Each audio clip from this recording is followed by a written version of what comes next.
안녕하십니까. 요한기술 강의 13번째 시간 오늘 가지려고 합니다.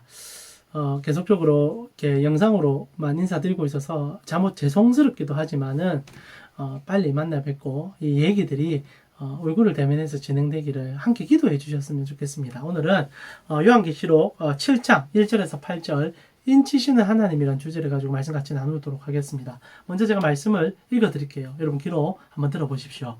이후에 내가 내 천사가 땅 내 모퉁이에 선 것을 보니 땅의 사방의 바람을 붙잡아 바람으로 하여금 땅에나 바다에나 각종 나무에 불지 못하게 하더라. 또 보매 다른 천사가 살아계신 하나님의 인을 가지고 해 돋는 데부터 올라와서 땅의 바다를 해롭게 할 권세를 받은 내 천사를 향하여 큰 소리로 외쳐 이르되 우리가 우리 하나님의 종들의 이마에 인치기까지 땅이나 바다나 나무들에게 해하지 말라 하더라. 내가 인침을 받은 자의 수를 들으니 이스라엘 자손의 각 지파 중에서 인침을 받은 자들이 14만 4천이니 유다 지파 중에 인침을 받은 자가 1만 2천이요 르벤 지파 중에 1만 2천이요 갓 지파 중에 1만 2천이요 아셀 지파 중에 1만 2천이요 납달리 지파 중에 1만 2천이요 므낫세 지파 중에 1만 2천이요 시므온 지파 중에 1만 2천이요 레위 지파 중에 1만 2천이요 이사갈 지파 중에 1만 2천이요 스불론 지파 중에 1만 2천이요 요셉 지파 중에 1만 2천이요 베냐민 지파 중에 인침을 받은 자가 1만 2천이라. 오늘 인침을 받은 것에 대한 얘기를 합니다. 아마 이 주제는 여러분이 한 번쯤은 다 들어보셨을 것 같아요. 이 얘기는 사실 이제 앞으로 진행된 666이라는 관계 얘기에도 어느 정도 연관이 있는 얘기도 하고요. 물론 방금 본문 자체를 읽었을 때 구약 이스라엘의 지파들의 이름이 등장을 하고 여러 가지 상징적인 요소가 등장을 해서 본문 자체 좀 어렵게 느껴집니다. 그러나 절대 그렇지 않거든요. 나아가 오늘 본문 자체는 정말 믿음의 자녀들을 향한 하나님의 시선 둠의 주제를 갖고 있습니다. 그래서 오늘 본문을 차근차근 잘 따라와 주시면 우리 그리스도인들이 어떤 은혜를 받고 있고 그리고 우리는 무엇을 위해 살아야 될지를 고민하는 시간이 되어질 것 같습니다. 여러분 계속 이제 우리가 인을 떼는 얘기들을 하고 있습니다. 이 도장을 떼는 얘기를 하고 있는데 우리가 몇 주 전에 6번째 인이 떼지는 장면을 보았었습니다. 그때 어떤 일이 있었죠?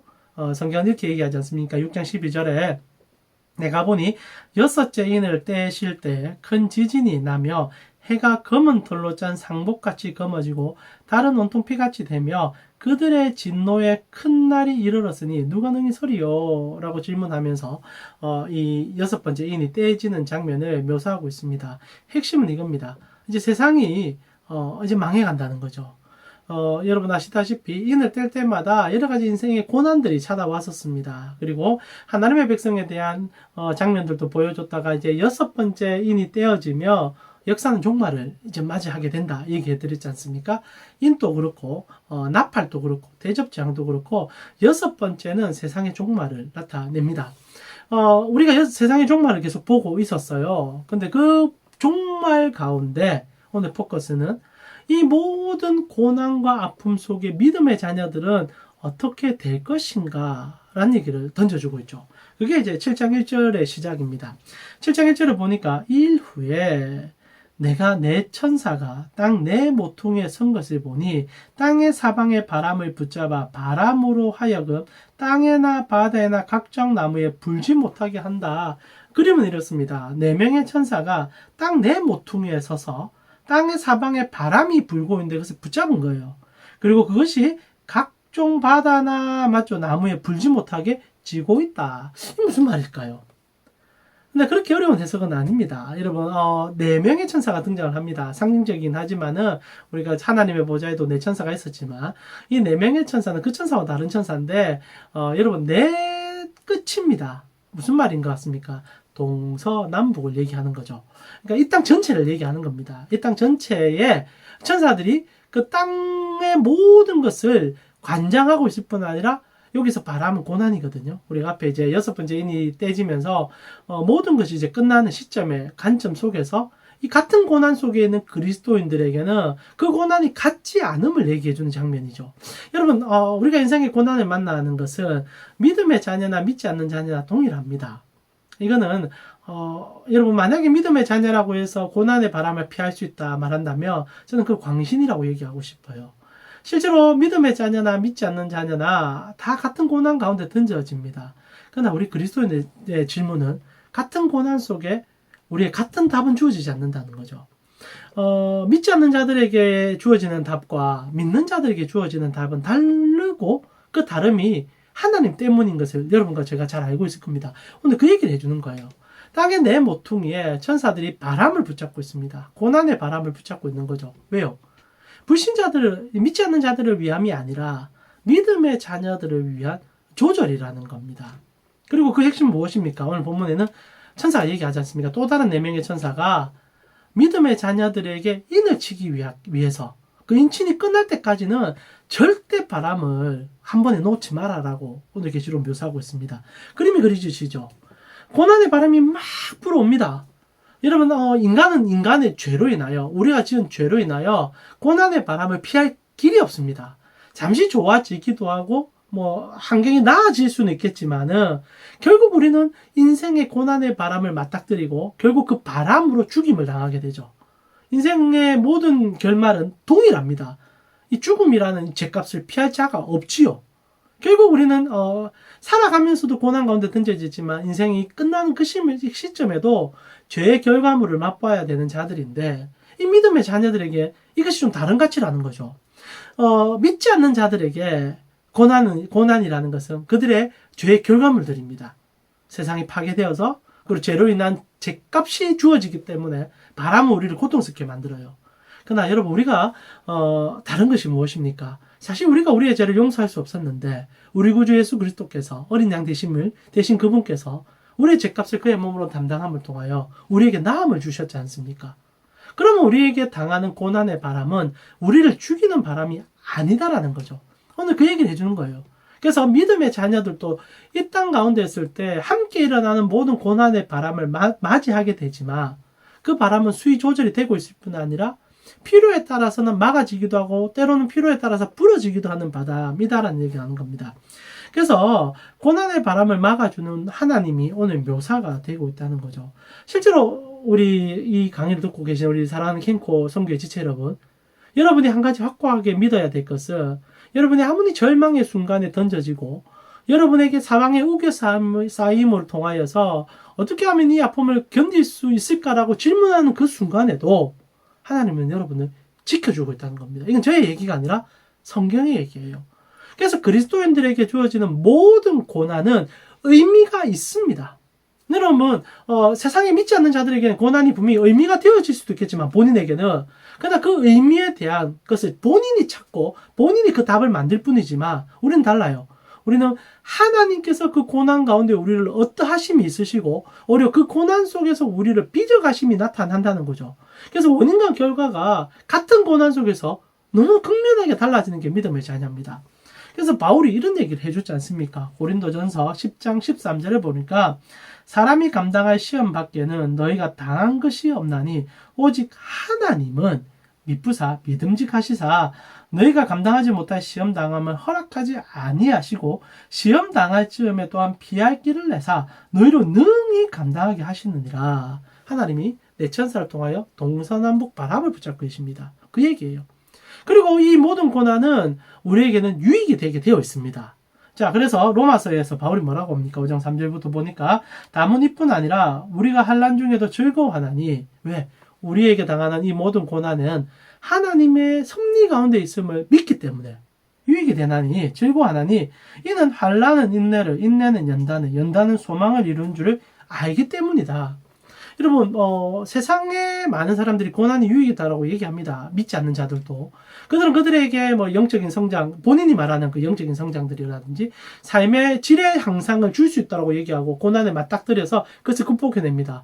우리는 그것을 위대하다 얘기하기도 하고 뛰어나다 얘기하기도 하죠. 그래서 개인의 열매를 맺습니다. 그러니까 믿음의 자녀에게 고난은 다른 가치라는 거예요. 모든 우리 그리스도인들에게 고난은 물론 우리가 믿음이 없어서 우리가 부족해서 우리의 연약함 때문에 만나는 고난이 있을 수도 있습니다.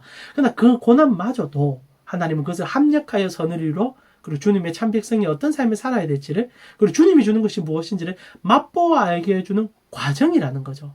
그래서 바울이 얘기합니다. 즐거워할 수 있다. 그리고 나는 안다. 이렇게 얘기하는 겁니다. 그래서 이 오늘 7장의 이 모든 고백들은 딱 하나예요. 우리 그리스도인들에게는 은혜밖에 없다. 당장 삽죽이 힘듦을 만났을 때 은혜라고 말할 수 없을 것입니다. 고난의 바람이 같이 불어올 때 우리도 같이 어려움을 당할 수 있어요. 우리가 이 코로나 사태 때 여러 뭐 작은 기업들이든 큰 기업이든 어려움을 당하면서 정리해고되기도 하고 사람들이 아픔을 당하는 장면들을 많이 봅니다. 사업을 열었는데 망하기도 하고 뭐 믿음의 자녀라고 해서 그 바람을 피할 수는 없을 거예요. 그러나 성경은 우리에게 정확히 가르쳐 주는 것은 인생의 어떤 고난이라도 그 모든 고난이 주님 손에 있고 주님 손에 있는 그리스도인들은 결코 망하지 않는다. 죽지 않는다. 오히려 하나님께서 그 일을 통하여 다른 것을 더 높은 것을 보여준다라고 얘기하는 겁니다. 그래서 오늘 계시록이 그 얘기 해주고 있는 거예요. 7장 2절을 보니까 또 봄에 다른 천사가 살아계신 하나님의 인을 가지고 그리고 왜 인을 가져옵니까? 이르되 우리가 우리 하나님의 종들의 이마에 인치기까지 땅이나 바다나 나무들을 해치지 말라. 이마에 인쳐주기 위해서 고난의 수위를 조절해 줄 뿐 아니라 그 고난을 통하여 우리가 하나님께 더 가까이 갈 수 있도록 만들어준다라고 얘기합니다. 이 시간 제가 자신 있게 얘기할 수 있습니다. 혹시나 이 강의를 듣고 계신 분 가운데 너무나 절박한 어려움으로 인하여 어떻게 해야 될지 모르는 분이 계실 수도 있어요. 그러나 제가 확실하게 드릴 수 있는 위로는 하나님 알고 계시다는 것과 함께 하나님은 책임져 주실 것입니다. 여러분 그래서 믿음이 필요한 거죠. 다음에 혹시나 얼굴을 대면하여 여러분과 나누고 싶지만 믿음이라는 것은 내가 한 대상을 여러분 뭐 절대적으로 믿는다는 그것을 요구하는 게 아닙니다. 믿음이라는 것은 말 그대로 성경에 뭐라고 표현되어 있습니까? 어린아이 같은 것을 믿음이라 하거든요. 이것은 전적 신뢰를 나타내는 거죠. 성경에서 믿음이라는 것은 우리 하나님께서 우리를 절대 버리지 않는다. 이거 하나 믿으면 되는 겁니다. 그래서 지금 절박할 수 있어요. 지금 깜깜할 수 있어요. 그러나 눈을 떠서 하나님 앞에 다시 한번 나아갈 때 주님은요 놀랍게 구속하십니다. 놀랍게 이끌어주세요. 그래서 계시록 얘기합니다. 믿음의 자녀들의 이마에 인을 칠 때까지는 그 고난이 수위가 조절될 뿐 아니라 그 고난은 수급이 낮아질 수 있다라고 얘기합니다. 그럼 질문해야 돼요. 인 맞는 게 무엇인가? 여러분 답부터 얘기하면 하나님 백성 택해준다는 얘기 아닙니까? 여러분 모든 것에 자기 것을 표현할 때 도장을 찍게 되어 있습니다. 자, 우리 7장 이전에 인을 가지고 인을 가져온다. 이 도장을 찍는다 해야 되는데 지금 인을 떼고 있거든요. 인을 떼는데 인을 또 친다고 되어 있지 않습니까? 우리 이마에. 이 간단한 얘기입니다. 하나님은 자기 백성 절대 포기하지 않을 뿐 아니라 한 명도 빠짐없이 다 구원시킬 자신이 있으심을 얘기하고 있는 거죠. 결국 하나님이 하고 싶은 이 얘기는 너 내 거야. 나는 내 거 손해 안 봐. 얘기를 오늘 포괄적인 상황 속에서 설명을 해주는 겁니다. 시편 43편 1절에 하나님께서 우리에게 이런 위로 주시지 않습니까? 야곱아 너를 창조하신 여호와께서 지금 말씀하시느니라. 이스라엘아 너를 지으신 이가 말씀하시느니라. 너는 두려워하지 말라. 내가 너를 구속하였고 내가 너를 지명하여 불러나니 넌 내 거야. 이사야 43장 1절 넌 내 거야. 땅의 사방의 모퉁에서 인생의 고난이 바람이 불러와도 난 내 거 절대 안 빼앗겨. 이거 하나님의 얘기입니다. 우리가 무너지는 문제가 아니라 하나님 우리 끝까지 붙잡아 주신다는 거예요. 그러나 그런 믿음의 자녀에게도 인생의 고난의 바람이 불을 수가 있습니다. 고난이 찾아올 수 있어요. 그것은 여러분 잘 기억하셔야 됩니다. 그 일을 통하여 하나님의 백성이 완성되어져 가는 과정이라는 거죠. 그래서 이 인을 쳤다는 표현을 바울은 에베소서에 우리의 믿음의 고백 그리고 우리의 신앙의 고백으로 묘사해주고 있다는 거죠. 그래서 이 강의를 듣고 계신 분들은 벌써 임침을 받은 자라고 저는 확고하게 믿습니다. 뭐 여러분 이만희가 얘기하듯이 그리고 이단들이 얘기하듯이 인을 친다는 것이 무슨 계급과 단계가 있어지는 것은 아닙니다. 하나님의 백성들은 그 마음에 하나님의 영이 임하셔서 우리가 주님을 입으로 시인하는 그 순간부터 모두 다 인침을 받은 자들이에요. 주님을 주로 고백한 순간부터 그리고 여러분 마음속에 하나님 나라가 들어온 그날부터 여러분 다 하나님 백성이에요. 그러면 결과는 하나님은 하나님의 것을 빼앗기지 않는다는 거죠. 하나님이 어떻게 당신의 것을 빼앗기겠습니까? 상식적으로도. 결국 여러분은 보호받을 수밖에 없고 보호받고 있습니다. 다만 여러분의 생각과 가치와 좀 다른 어긋난 방향으로 보여질 수 있지만 바울의 얘기처럼 합력하여 선을 이루시는 과정 결국 여러분에게 즐거워함을 주기 위한 과정 이것이 오늘 본문의 얘기죠. 그래서 하나님께서는 천사들을 통하여 그 수급을 조정하고 계시고 그것을 붙잡고 있습니다. 근데 오늘 본문은 이제 재밌는 얘기를 해요. 이제 똑같은 얘기인데, 그래서 인을 친단 말입니다. 그래서 하나님께서는 당신의 것을 손해보지 않아요. 그러면 이 인을 치는 사람이 어느 숫자인가, 누군가라는 질문을 하게 되죠. 물론 저와 여러분은 인을 받은 것을 확실하게 저는 믿고 있습니다.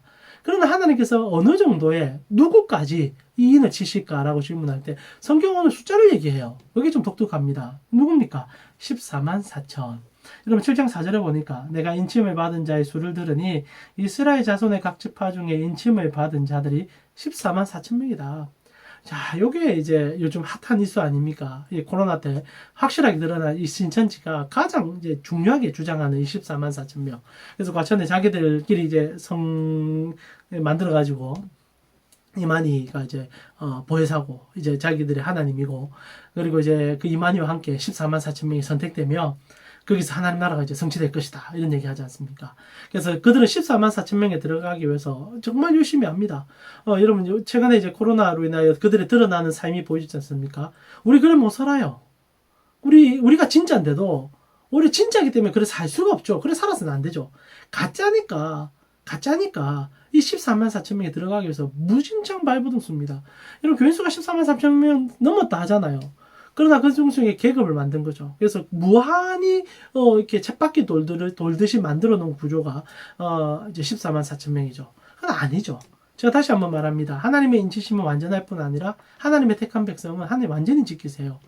근데 그 숫자를 14만 4천 명이라고 얘기한 순간요, 그것은 끼워져 버리죠. 왜냐하면 정해진 숫자가 생긴다면 그 정해진 숫자에 들어가기 위해서 노력한다는 것은 하나님의 인이 치지지 않는다는 겁니다. 여러분 14만 4천 명 들어간 사람이 또 떨어질 수 있는 구조거든요. 이만희는. 근데 한 번 들어가면 끝나거든요. 인치기 때문에. 이 괴리감을 이만희는 해석을 못 해내요. 그러나 성경은 그렇게 얘기하는 게 아니죠. 여러분 14만 4천 명이 누굽니까? 여러분 성경 간단해요. 실제로 구원받은 자의 숫자가 이렇게 정해졌다라고 계시록 말해주지 않습니다. 뭐라고 되어 있습니까? 7장 9절을 보니까 이후에 내가 보니 각 나라와 족속과 백성과 방언에서 아무도 능히 셀 수 없는 큰 무리가 나타났다. 그들이 흰 옷을 입고 손에 종로야물 걸고 어린 양 보좌 앞에 서서 찬양을 부르죠. 이들 다 구원받은 자들의 얘기인데 뭐라고 됩니까? 숫자 못 센다. 너무 많아서 숫자를 셀 수가 없다. 근데 왜 앞에는 14만 4천 명입니다. 이렇게 얘기를 했을까요? 여기에 이제 하나님 우리에게 하고 싶은 얘기가 있습니다. 여러분 14만 4천 명이라는 것은 제가 인을 쳤다는 말이 구원의 고백과 하나님으로부터 주어진 은혜에 대한 신앙의 고백으로 드러난다고 얘기해 드렸는데, 그 모든 자들의 포함함을 얘기할 뿐 아니라 예수 그리스도가 오심을 기점으로 오기 전과 온 후 모두에게 영향이 있음을 가르쳐주는 숫자가 14만 4천 명입니다. 여러분 14만 4천 명을 먼저 답으로 얘기해 드린다면 이 숫자 자체가 주는 상징성은 과거와 현재와 미래까지 주님의 구원은 영향을 끼친다, 이 얘기입니다. 여러분 14만 4천 명이라는 것은요, 여러분 저기 그림을 보시면 아시겠지만 구약의 12지파와 신약의 12사도 그리고 정말 많다는 것을 상징하는 천을 함께 곱하면은 이 14만 4천 명이 등장을 합니다. 히브리인들은 10이라는 숫자를 들었을 때 아마 두 가지 생각을 했을 거예요. 첫 번째는 이제 구약을 살아왔던 성도들은 자기들의 지파 얘기를 생각할 것이고, 그리고 신약을 살아가는 성도들은 12사도로 시작된 교회를 생각할 것입니다. 그러면 이것이 다 하나님의 구원에 있었다는 거죠. 구약의 백성들도 불완전한 구원이 아니었다는 겁니다. 신약의 사도들의 삶도 불완전하지 않다는 거예요. 예수 그리스도가 오심은 그 과거에도, 그리고 현재에도, 그리고 앞으로 주어질 모든 미래에도 구원의 역사를 이룬다. 이게 14만 4천입니다. 그래서 14만 4천은 완전한 거예요. 구원의 완전성을 나타냅니다. 그래서 이 숫자에 들어가야 된다는 게 아니라 하나님이 택하신 모든 백성은 현재, 미래, 과거 상관없이 다 그의 이름으로 인하여 구원받으시다, 이 얘기입니다. 그래서 14만 4천 명 앞으로 또 얘기 들었을 때 오해하지 마시고 나를 포함하는 숫자, 믿음의 자녀를 부르는 명칭, 이것이 과거와 현재와 미래를 아우르는 하나님의 전인류적인 구원의 상징, 그래서 이 숫자는 셀 수 없어 라고 얘기하는 것이 이제 여러분이 되셔야 될 것 같아요. 근데 이제 사실 오늘 본문의 좀 독특성은 이 14만 4천 명을 가지고 우리 신앙을 어떻게 해야 될지를 가르쳐 준다는 데 있습니다. 이게 사실 오늘 키포인트이기도 한데요. 여러분, 이제 뒤에 보면 14만 4천 명의 설명을 이제 이해하시겠죠? 좀 더 설명해 봅시다. 하나님께서 고난은, 우리 그리스도인들에게는 그 수급이 조절될 뿐 아니라 그것을 통하여 하나님의 구원을 이 땅에 성취해가는 과정으로 삼아주신다. 그래서 절대 우리 죽지 않습니다. 고난으로 우리는 죽지 않아요. 우리 만약 고난으로 죽는다면 성경 뭐라고 표현합니까? 순교다. 가장 값진 죽음이 될 것이다 라고 얘기하죠. 그래서 여러분 물론 인생의 고난으로 힘들 수 있습니다. 나 죽게 맡기십시오. 그럼 주님은 책임져 주십니다. 이게 성경의 처음부터 끝까지의 고백입니다. 그리고 이제 우리 모든 자들의 구원이 얼마나 완전한지를 과거와 현재와 미래를 다 아울릴 수 있는 하나님의 완전함, 이건 개인에게도 적용됩니다. 이 방송을 듣고 있는 여러분도 예수 그리스도를 믿은 그날부터 여러분의 구원이 시작된 게 아니에요. 여러분은 미리 하나님의 택하심을 받았습니다. 근데 그 시점에 구원을 받은 거죠. 그리고 그 구원은 영원히 지속됩니다. 이것이 하나님의 인치심의 증거예요. 이게 14만 4천 명입니다. 근데 말입니다. 이 14만 4천 명의 완전성을 얘기하는데 오늘 이 14만 4천 명을 설명하는데 구약 지파를 들고 들어온다는 게 좀 독특해요. 왜냐하면 사도 요한이 사역했던 이 시점에는 이방 민족들에게 복음이 전해졌던 시절이고 이 요한계시록도 이방인들을 향하여 복음이 선포된 그 가운데 기록된 책이기 때문에 생소할 수 있습니다. 유대인들에게는 덜 생소하겠지만은 믿음의 자녀들인 이제 막 구원의 이제 회복을 이루어가는 이방인들에게는 굉장히 생소한 얘기인데 이걸 그대로 얘기했단 말입니다. 지파 이름을 들면서. 그런 실제로는 이 얘기들 속에서 물론 이제 구약을 공부해야 되는 얘기도 있겠지만 신앙의 길이 좀 등장해요. 여러분 사실 자세히 한번 보세요. 성경 지식이 좀 있는 분들은 이 얘기들이 좀 독특함을 깨닫게 될 겁니다. 자, 여러분 7장 5절부터 8절까지 보니까 총 12지파가 등장을 합니다. 이 얘기를 하면서 이제 1만 2천 명, 1만 2천 이렇게 쭉 얘기해서 14만 4천 명이다. 그래서 뭐 이렇게 얘기를 해주는데 자, 그러면 이 사도 요한이 이 얘기를 왜 했을까? 이 지파를요, 이름을 하나하나 좀 분석할 필요가 있습니다.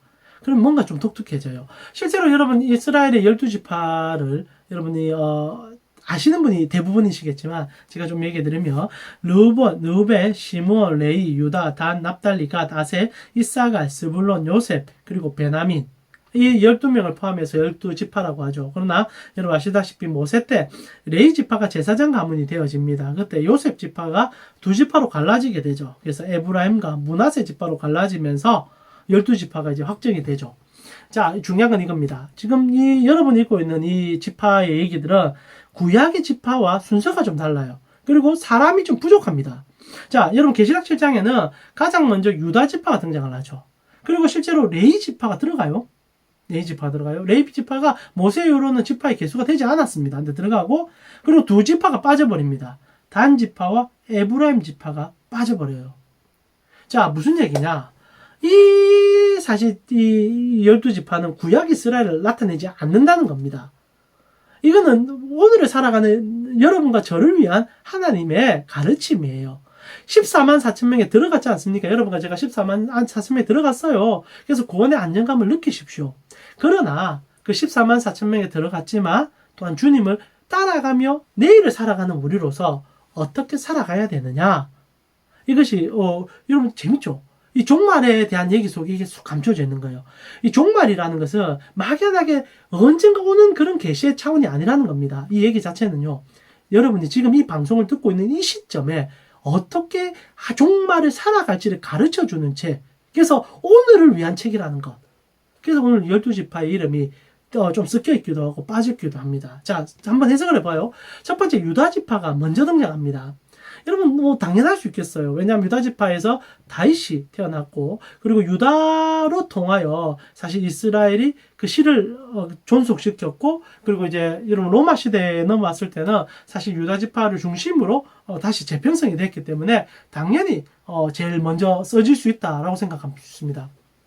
그러나 그런 관점을 좀 뛰어넘었으면 좋겠어요. 자, 유다지파가 왜 먼저 쓰느냐. 성경은 실제로 유다지파를 자세히 듣다 보면 언제나 주를 위해서 제일 먼저 달려갔던 지파입니다. 이거는 빠짐없는 얘기죠. 그들이 뭐 마지막 남아서가 아니라 성경에서 유다 지파는 언제나 최선을 다해요. 언제나 열심히 달려가요. 여러분 여호수아 때 맞죠? 이 산지를 내게 주소서라고 고백했던 사람이 갈렙인 거 아시죠? 그거 누굽니까? 유다 지파죠. 나아가 유다 지파의 뭐 다윗의 시도 그렇고 그리고 유다 지파는 어떤 환경과 여건 속에서도 물론 이제 다 그런 건 아니지만 주님을 위해서 언제나 열심히 달려갔던 거예요. 그래서 성경은 얘기합니다. 달려간 그가 맨 앞에 서 있더라. 실제로 유다는요, 뭐 넷째입니다. 넷째입니다. 그러나 하나님 나라에는 그거 그렇게 중요하지 않다는 거예요.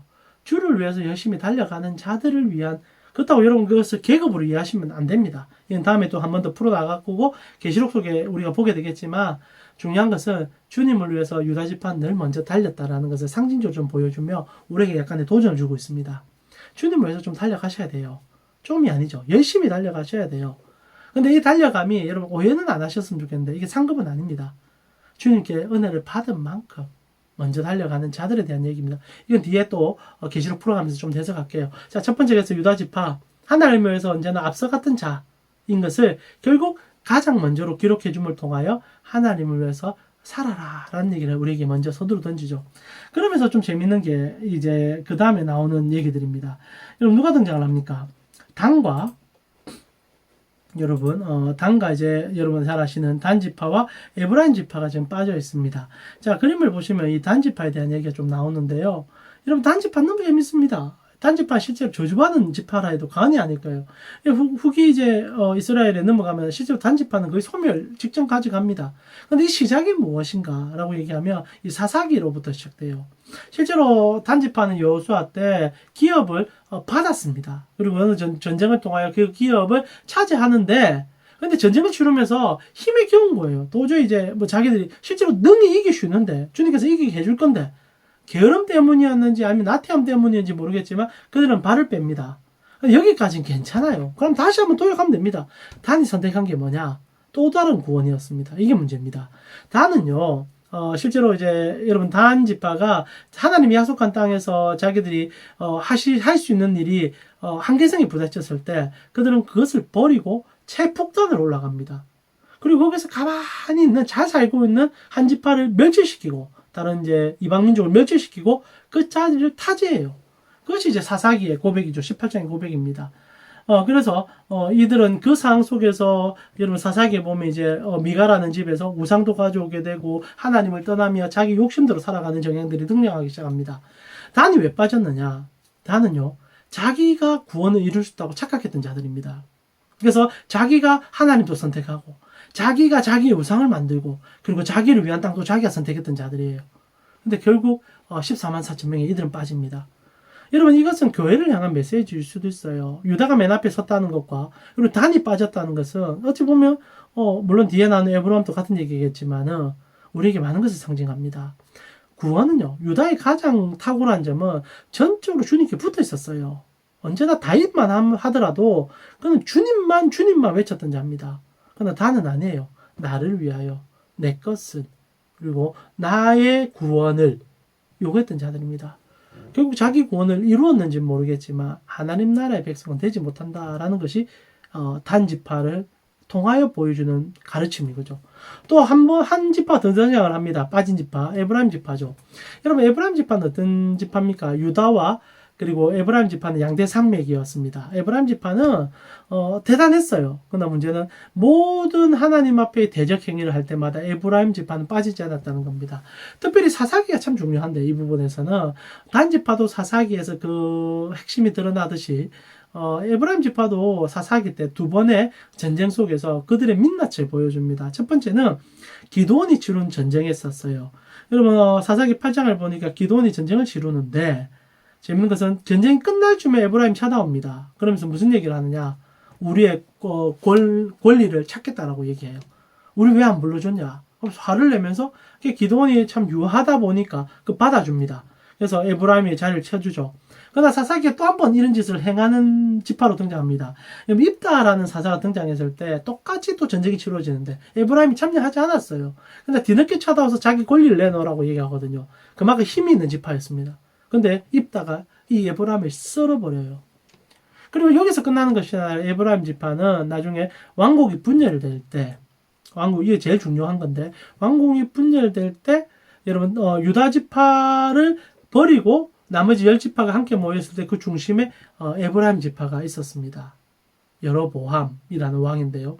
이 에브라임 지파가 이제 하나님의 그런 다윗의 자녀들의 실수를, 솔로몬 이후로의 그런, 솔로몬 실수를 많이 해요. 솔로몬은, 자기의 왕권을 지키기 위해서 이 우상들을 많이 내로 들어옵니다. 사실 이스라엘 모든 문제는 사실 솔로몬으로부터 시작했다도 과언이 아니에요.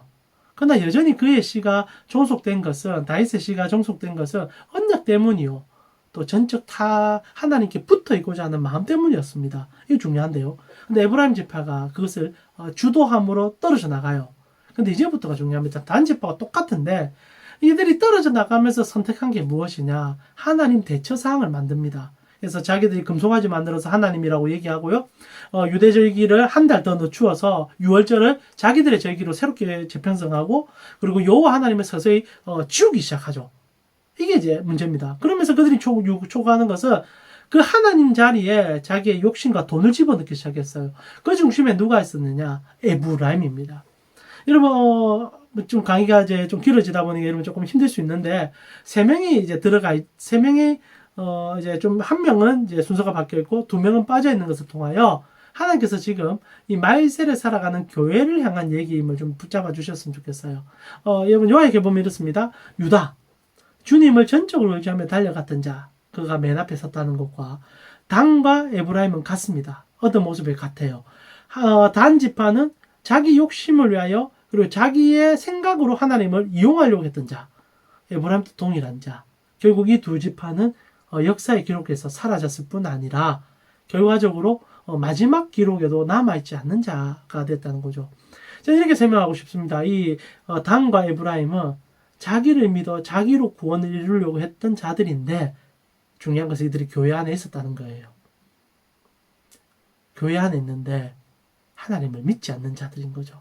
돈을 신뢰하는 자들이죠. 결국 이들이 구원받은 자 이름 안에 없었다는 겁니다. 이것은 우리에게 종말을 살아가는 교회론에 또 다른 일침을 가합니다.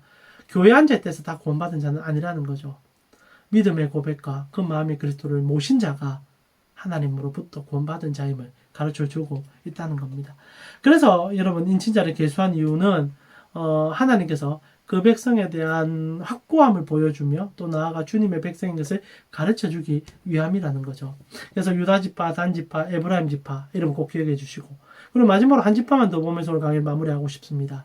레위 지파가 이제 족보에 들어가요. 이게 굉장히 중요한데, 여러분 구약 이스라엘이 모세로 인하여 가나안 땅에 들어간 이후로부터는 레위 지파는 계수되지 않았습니다.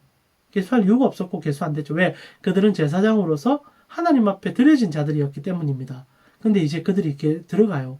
두 가지를 가르쳐 주죠. 첫 번째, 이제 레위 지파는 그 소명이 끝났다는 겁니다. 나아가 이 12지파를 상징하는 모든 하나님의 백성이 레위 지파가 되었다는 거죠. 이제 그래서 우리가 모두가 제사장 나라가 된 거예요. 그래서 사제라는 개념이 없어졌습니다. 여러분, 목사가 레위 지파가 아니에요. 제사장이 아니에요. 우리 모두가 이제 제사장이 된 겁니다. 그래서 레위 지파의 족보에 들어간 거예요. 이 중요한 가치입니다. 이제 레위 지파도 그냥 하나의 지파이고 구원받은 백성일 뿐입니다. 이제는 모든 사람이 제사장이 된 거예요. 선택받은 자들은. 이것이 여러분과 제가 살아가는 환경 속에서 하나님께 드려야 될 산재물이라는 겁니다. 사랑하는 우리 캠코 성도 여러분, 오늘 두 가지를 붙잡읍시다. 첫 번째, 하나님 백성 안 망합니다. 하나님 백성은요, 절대 망할래야 망할 수 없습니다. 잠시의 고난이 있을 수는 있지만, 여러분, 바람을 막고 계신 천사, 그리고 그것을 주관하신 하나님께서 여러분을 내 것이라 하셨습니다. 그게 14만 4천 명. 그리고 나아가 두 번째, 신앙의 삶 속에서 무엇을 믿느냐가 정말 중요한 것을, 그리고 나아가 여러분이 무엇으로 부름받았은 것을 기억하는 것. 여러분 다 제사장들입니다. 여러분의 캠코의 제사장이요, 여러분의 가정의 제사장이요, 교회의 제사장들입니다. 그것을 잊지 아니하시고 하나님 나라를 이루어 가실 때 하나님은 여러분을 통하여 하나님의 나라를 지금 이 삶 가운데 보여주시고 나타내 주실 것입니다. 한 주간 주의 말씀으로 승리하시고요.